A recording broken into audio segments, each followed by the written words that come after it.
Johnson. I'm president of the Planning Institute here in WA. I'm a planner with some 35 years experience, and when I first came to Western Australia in 1975 to study at the University of WA, we were talking about this wonderful thing called the Corridor Plan.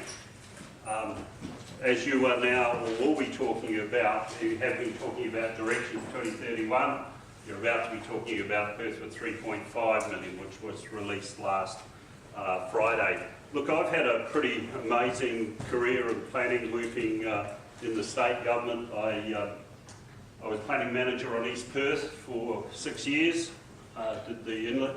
I helped planning manager on Suburbs Centro for a year, sinking the railway. I worked in local government for South Perth for Subiaco and Wanneroo. I was the CEO of Wanneroo for some 7 years. That was enough. I went back to the state government and wrote the original Directions 2031 document, and got so frustrated with the bureaucracy back in government, I left in 2010, established my own practice called Planning Context, where I now practice in sort of strategic work with local government and states.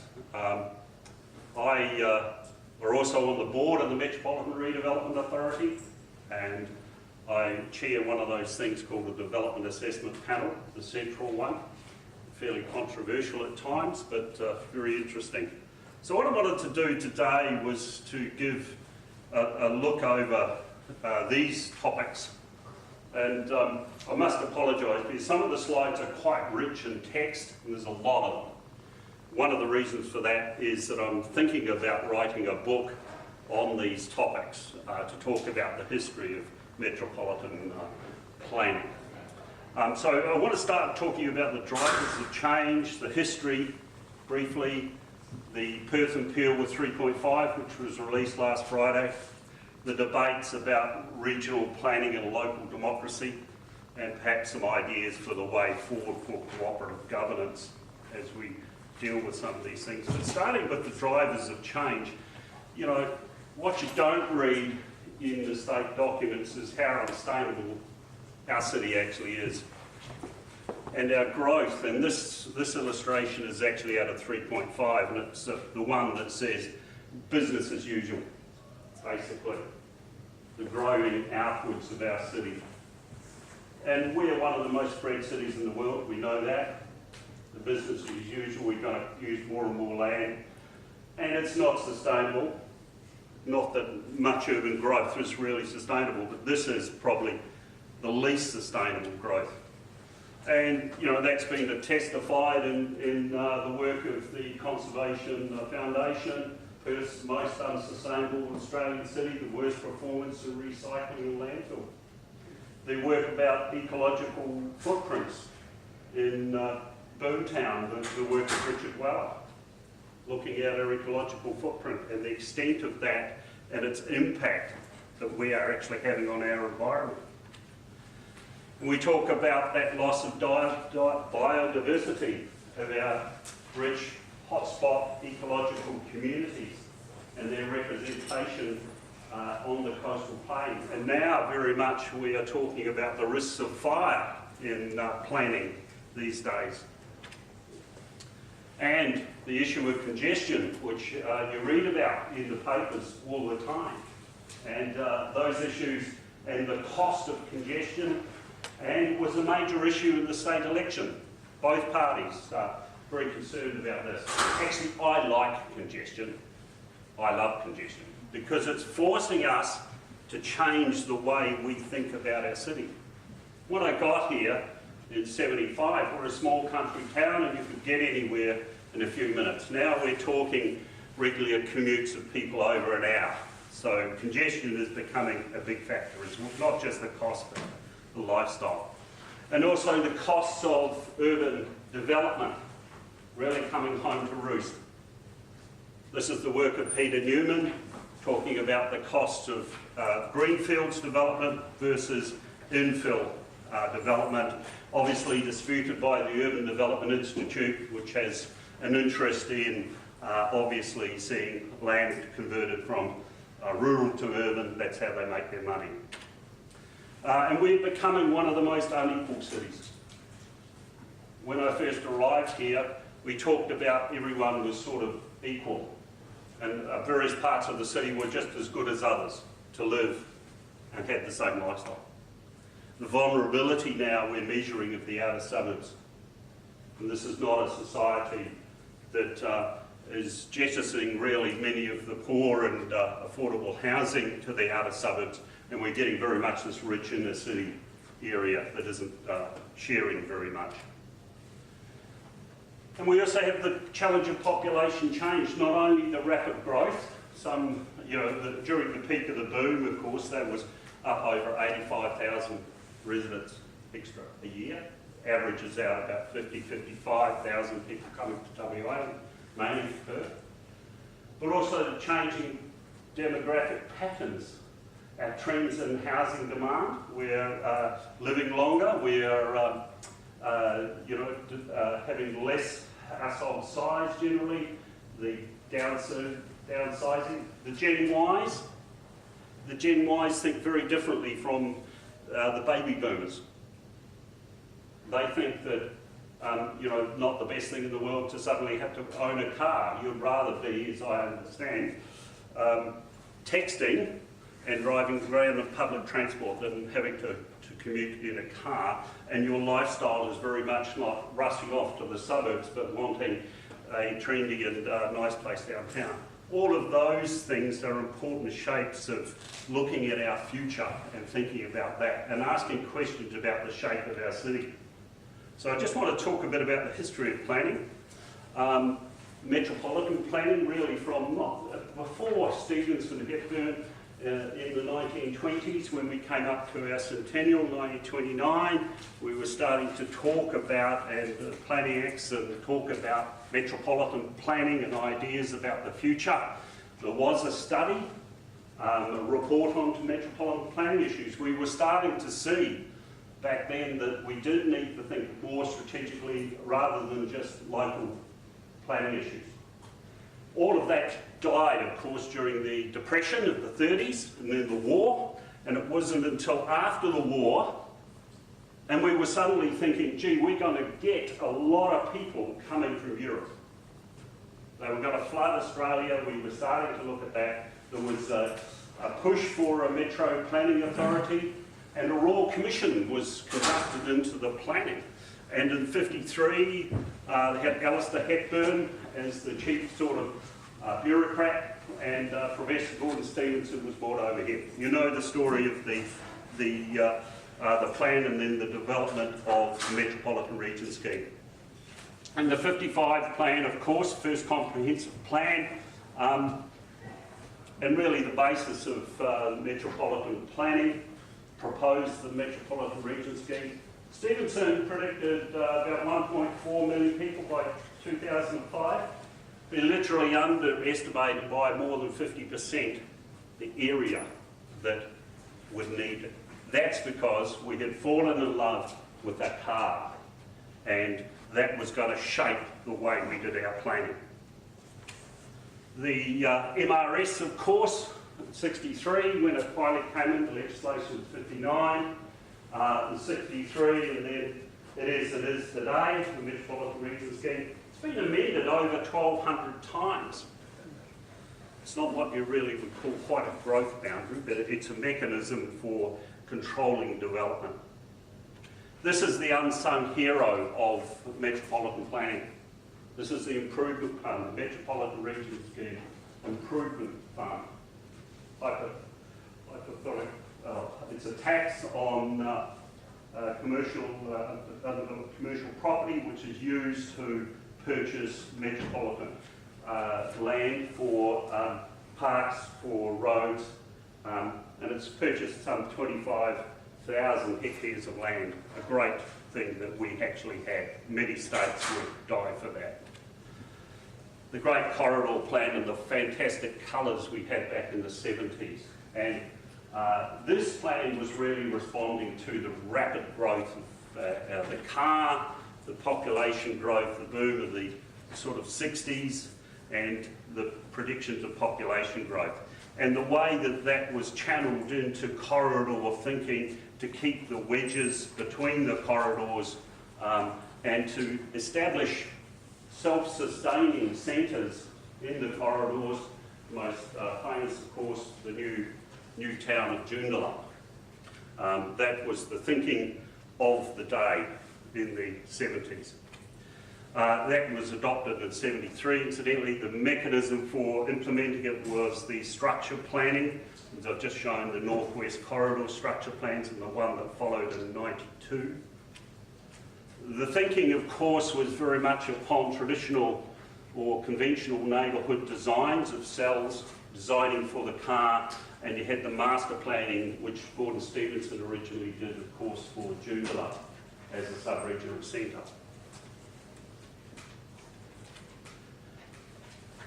This is a great book. This is Gordon Steven's book, Sense of Place, written in 72. And he was talking about the corridor plan. And he supported the corridor plan if it could deliver self-contained sub-regional centres rather than second-rate dormitory towns. He noted much standardised incoherent growth, whether in the corridor or other form. He saw the lack of effective controls on the quality of development and the lack of site-sensitive design. Well, we could be saying that today. He was saying he was pretty perceptive. Metro Plan. This is really the pinnacle of outward growth planning. Metro Plan.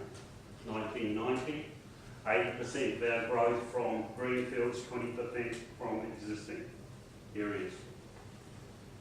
And it spread the corridor, widened the corridors. That was 1990. This was the big thing that changed much of our lives.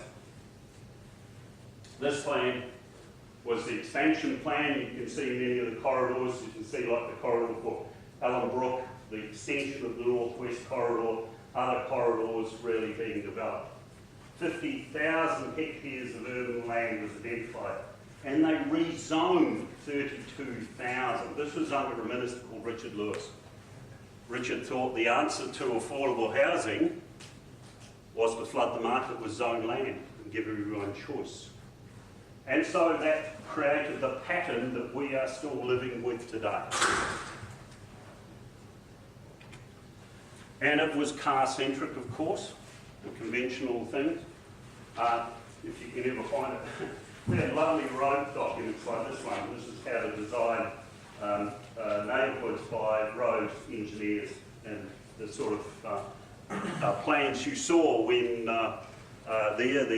the cell forms and the way that they, right from Colin Buchanan's landmark and traffic in towns through the separation of this. Well, so by the mid-90s, we were really starting to get concerned about the development of Perth, the impact of, and I call it planned sprawl. It's not sprawl, it's planned. It's planned sprawl. And it's increased, and our increased understanding of sustainability. And we were starting to talk about climate change, and things were starting to get concerned. Criticism of conventional development forms. Community values were changing.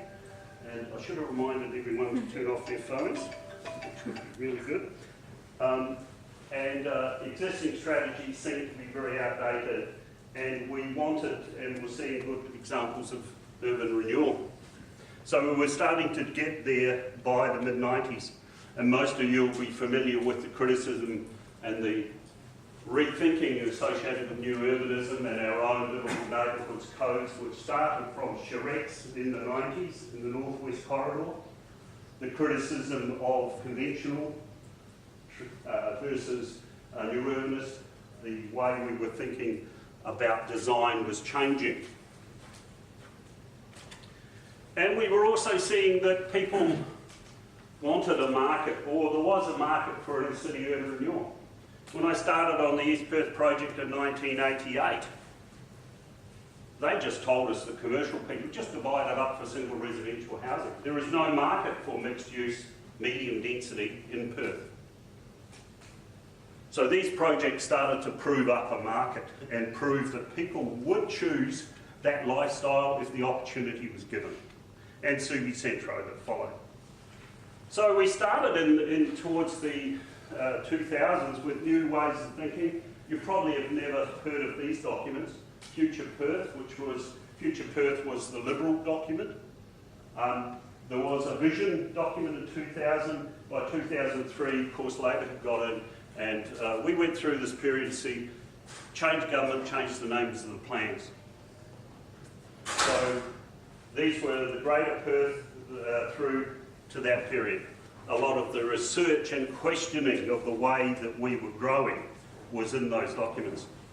And then you had the groundbreaking dialogue with the City project with Lana McTiernan in 2000, and that was built up with a lot of community consultation and involvement, the integration of that and the concerns that about how we were going to grow the city and the attempts to get the community involved. I don't think there's been anything like that ever since. The Network City Plan, I think actually set a lot of the foundation for directions and where we're going. It was so many strategies and actions at the end of the day, it became almost too complex and too all-encompassing, and it did struggle from that point of view, but it was a connected city model that said, hey, we have to stop this, and it had a target of 60% of dwellings in existing urban areas. Very important, that statement up the top. Network City outlines a change in direction of Perth, not only in how we develop as a city, but how we plan the city.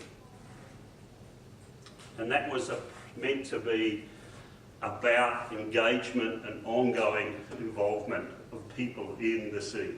So Network City Plan, they had 100 people working on various committees from that dialogue process. The WAPC then said, well, what we really need to do is to develop a metropolitan structure for that plan. What happened, of course, is I joined the department.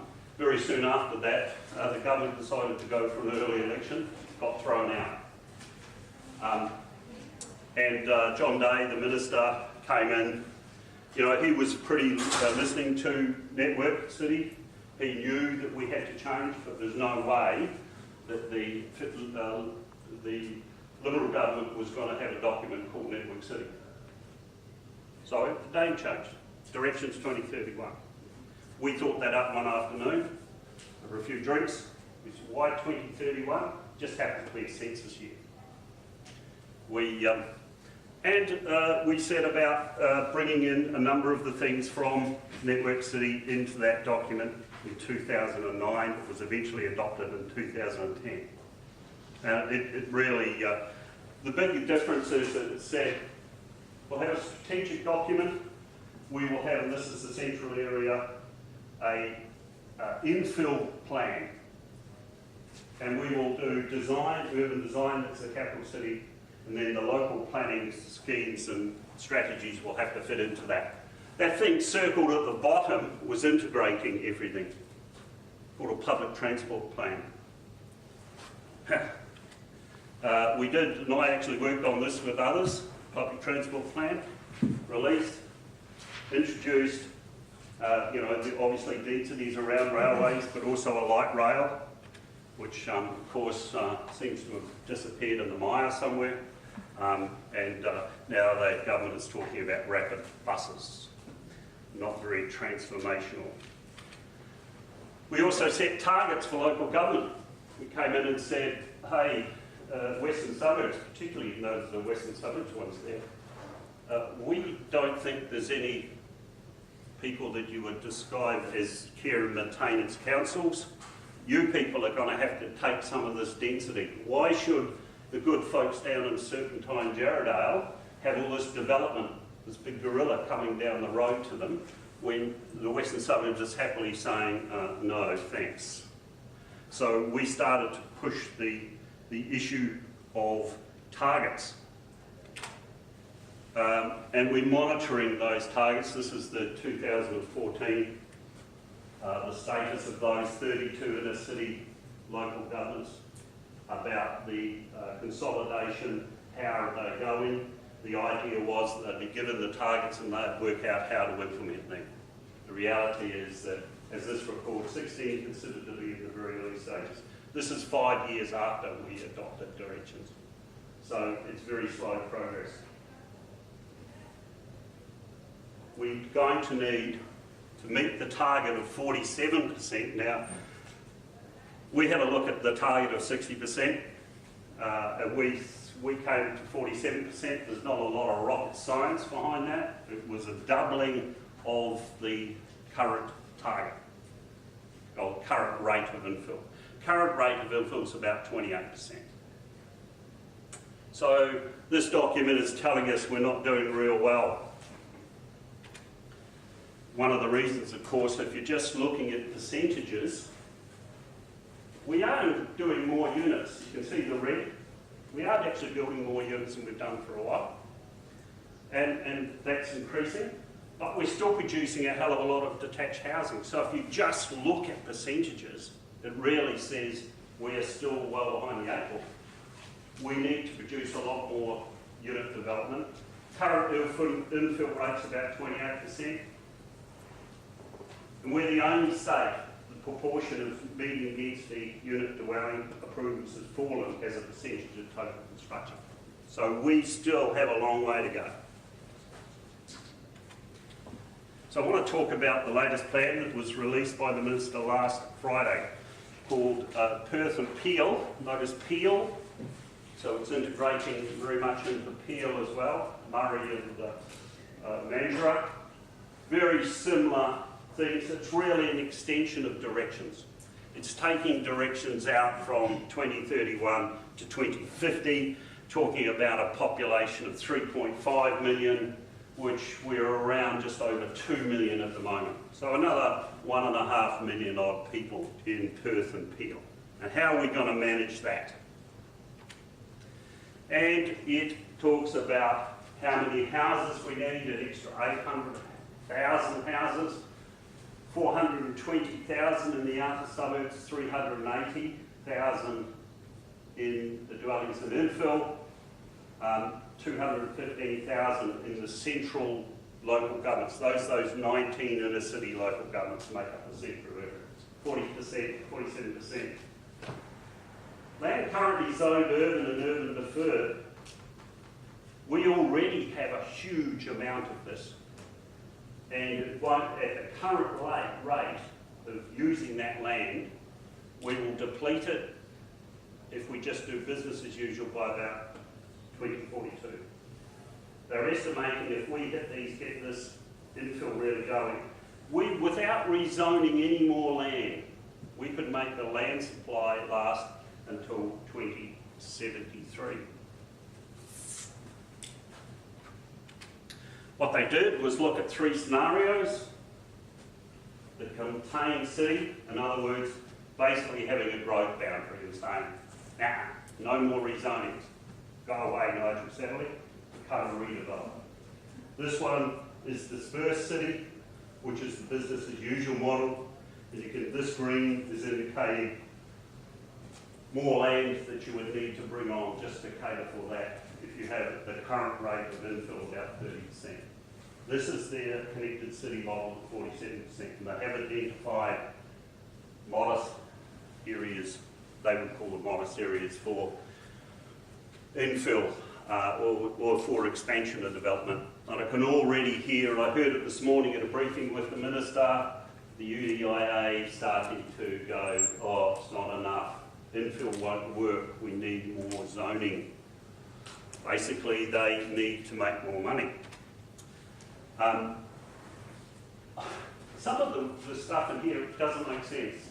They talk about a contained, they say, and it's very cursory, there isn't a lot of detail here, but they talk about the contained city model, which is the growth boundary model, will not provide the housing diversity choice that we can be attained on the fringes.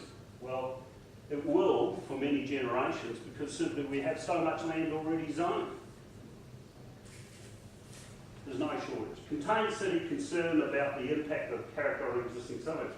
The work we did with directions was really saying, by just dealing with 10 to maximum 20% of the land in the central areas and redeveloping that, you're protecting much of the rest of it. Much of those suburbs, the character of you wish to protect. Really, the connected city model is a compromise model designed to encourage infill while supporting the urban development industry. And the industry is a very big industry. It employs a hell of a lot of people. So I don't underrate that. It's not flippant. It's a big part of our economy. But I would like to see a bigger part in the process of doing infill and redevelopment. The spatial plan, that's the spatial plan for it, really does rely on improving the rate of infill, which is really what we're about. As I said, there's current sufficient development land and the target of 47%. So you look, I agree that, that's better than having no target, no expansion. But at some point, we are going to have to look at this issue of no more expansion. It's divided into a number of 4 documents. The central one, which is really about the urban consolidation plan, northwest corridor, the northeast, and the southern one, where this whole area is dealt with. So you should be looking at the documents. They're all online for you to look at. That's the central sub-region targeted infill projects. About 70% of the development they want to get is already in designated project areas, about 30% from what you might call casual infill. And the targets have been upped, of course. Directions were setting on 121,000 extra people in these 19 suburbs. It's 19 local governments. So that was about a 27% increase in housing stock off a base of about 320,000. It's a 41% increase for the central infill targets. That's another 221,000 dwellings. That means basically the population of the inner city will go up from 760,000 to about 1.2 million. The argument being is that's where about 70% of the jobs are. And that really helps reduce our transport task. I think we should be having a discussion, a debate during this consultation and during the process about whether we want to have a formal growth boundary. The Commission would tell you that the formal growth boundary is the Metropolitan Regions Scheme. But if you've amended it over 1,200 times, it doesn't sound like a growth boundary, it sounds like a planning tool. So Portland and Vancouver, for example, about 80% of their development comes from infill.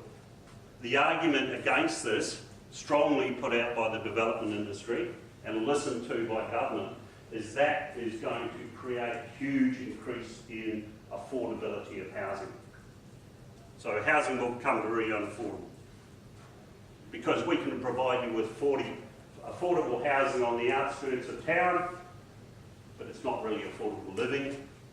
Affordable living is the real cost of operating in an area where you're so removed from public transport, so removed that you need all those services provided. So debates about regional planning and local democracy. The state government regional planning objectives and the expectations on local communities urged on by development sector. We were very much supporting the colour of local government. The local government reform, in part, was about getting the government's agenda about infill happening and coordination across local government on infrastructure.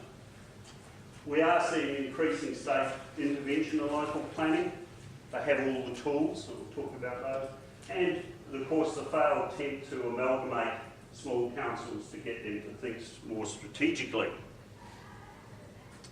It's a very sad day when that all collapsed. It was a great, what I'd call a consultant-led recovery. There's a lot of people like me who earned a lot of money consulting to local governments on that issue. It was very sad, I tell you. Stronger local government planning. We have very strong local government powers to intervene. We have Section 72 directions to amend planning schemes, and the Minister's used that over 25 times, I think, or more now, to force. You just have to think about the Pavilion Market site in Suburbs, where he's done that. Improvement schemes, a new tool. Improvement schemes are, after you do an improvement plan, you do an improvement scheme, it takes away the planning powers of the local government. The government's contemplating doing that on the Chetty Park rehabilitation site and also on the SAS land that the federal government's going to sell off. Why? To get the City of Netherlands out of the way. To stop them from, because they're reactionary, they don't want to see any density at all. Development assessment panels. I chair the Central Development Assessment Panel for government. They now have their powers expanded to deal with any developments from 2 to 10 million are optional. Anything over 10 million is compulsory. On Monday we approved a 39-storey residential and commercial tower in Mill Point. And I've got another one coming up for a 29-storey tower in Mill Point, of which some residents aren't very happy. But the scheme allows it, and we're judging it on its merits. Standard planning provisions are coming. The Metropolitan Redevelopment Authority can operate anywhere in Metro. Local opposition to high-rise, of course, keep Cottesloe low, save our sunsets, all that stuff, just some of the stuff I was collecting. That one on the right was me during the days of directions, 30-storey high-wire, the things. Western Suburbs Alliance is an example, formed to champion the interests of ratepayers. Groups really getting quite concerned. Part of it because of the lack of consultation, and I actually took that photo from the back of the meeting. I attended one of their later meetings that was actually booed, so I feel quite privileged. Their concerns about the way that planning laws, which are dictatorial, the state government appointed development assessment panels, local councils got no rights of appeals, developers do, a whole list of things. And they've been quite vocal, and they were very successful. The whole group alliances in killing off the government's reform of local government. They ran candidates against sitting members. These are the mayors of Netherlands and Cottesloe, which ran against the sitting members. They lost. Even when, council, this is a very brave thing, I think, that Cambridge are doing at the moment. They are promoting housing options in their community. Different forms, maybe not building the McMansions anymore, but building more modest, affordable dwellings and allowing for subdivision of some of those lots. And of course the reaction of that in some parts. So it's very contested. It's very brave for a mayor of a local government to get up in front of a packed audience screaming that we're going to vote you out next time, to stand up for housing choice in this case. Look, high density living is needed, but not on its own. This is an interesting alliance between the Conservation Council and the Property Council. And it's talking about the need for density, but not on its own, that we need to have it in the right locations with the right amenities, well-designed development. Apartment living, there's a lot of stuff in the paper about it's all owned by people from Hong Kong or Singapore or somewhere else, but there's evidence to say no, local residents are buying that stuff. That's that project we approved the other day. My view is very much that Density and diversity by design. Whilst high-rise is appropriate for some locations, low-rise, medium-density cities with say 3 to 7 stories can provide effective, efficient, compact urban environments, the sort of environments that we're looking for. Okay, getting there. Last topic, the way forward in cooperation and governance. I'm a fan of this study by the Grattan Institute, now 2010 it was done. It looked at the 10 most livable cities, the ones that are the pin-ups, the Vancouvers, the Portlands, the Torontos, European cities, and said, what are the secrets to really good cities? And this was the summary: a consistent strategic direction. We ask our questions about whether we have that strategic direction. Perhaps we're getting it, but we've got a long way to go. Cross-sectoral cooperation, that's between government agencies and between the private sector and the government. That, it's a very difficult area. The next one is about level of regional cooperation across governments and with local governments. I would say that there's less cooperation and less goodwill now between local and state government than I've ever seen. And that's going to be a problem. So, and then a high and sustained levels of public engagement. We tend to be very spasmodic. You know, I thought a lot of the stuff with Network City was very good, but it needed to continue. The way we sort of release and defend, and we need to have a real dialogue, and that's what, say, Vancouver has had for many generations. People understand about the limits to growth. We don't really have that conversation. However, in the recent West and even the Sunday Times, we're seeing that. I haven't seen it in the Post newspaper, and I don't think I will in the local press. And we need a trigger for improvement. Often cities have said that they needed a trigger. I thought it was actually going to be congestion. I thought that was going to be the thing, that, and it still may well be, that says, hey, we have to rethink our cities. The Grattan Institute sort of really stressed that improved engagement with communities. And we need to do that a lot better about decisions, but early in the process. You know, we need to get out there and tell people and communicate about what it means. But housing choice is the discussion, not density. Public participation, and there was an interesting exercise that Landcorp did back in 2009 on that, really emphasising the importance of print and social media now.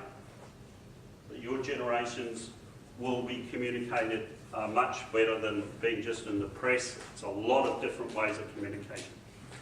And social media could be used as a means of continuous communication about these issues that face our city. And we have to have that honest sort of dialogue. As I said, the relationships between the state and local government are very strained. Interestingly, the WAPC have closed down its traditional communications on planning with local government. We had the Metropolitan Planning Committee, which was brought in after, you know, the old MRPA was round up, and the Metropolitan Planning Committee was made up of the chairs of the district planning committees. Those district planning committees were the local government representatives who met and talked about regional planning in their district. Like the Western Suburbs would have one, different parts of the city. Those committees still exist in legislation but have not met since about 2008 or 2009. I think the government found, you know, they didn't want too many committees, and they found that they sort of were hard work to maintain.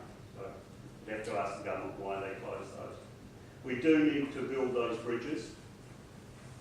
We need to communicate about why change is needed. The local government itself, they have to take much more responsibility for growth management and work across boundaries. Otherwise, they are going to be victims.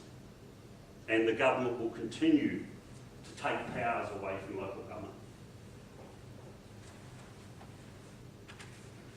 Cooperation and trust are the key words for a successful form of any regional governance. I don't see a lot of that right now. We're going to have to work hard to build that.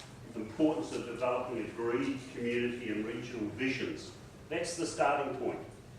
Asking the question about a vision for the future. That's where I'd start. Local governments could reform the roles of regional council. We have an opportunity now in the wake of the failed local government reform to say to local government, let's set up some cooperative models. We have a regional council. Let's have one for Perth. Let's have new ways of thinking about regional cooperation and maybe use some of those. Congress of Mayors is an American model that they have.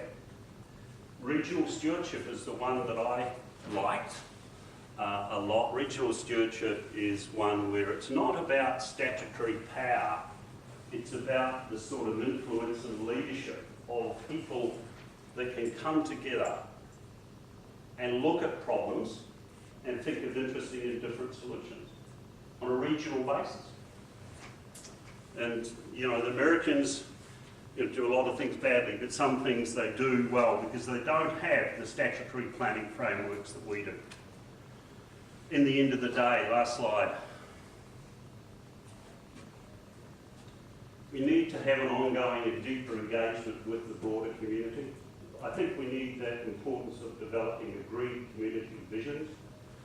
We have a consistent strategy. We need to, and look, I think we have to have a real debate about a growth boundary. My thinking is that this one, that infill target may need to be, 100% consolidated, constrained. Need horizontal and vertical integration of planning systems, and we need that leadership and power of demonstration of good design. Yeah, I do still think governance needs reform, but not necessarily local government. I think it's that relationship governance that needs reform.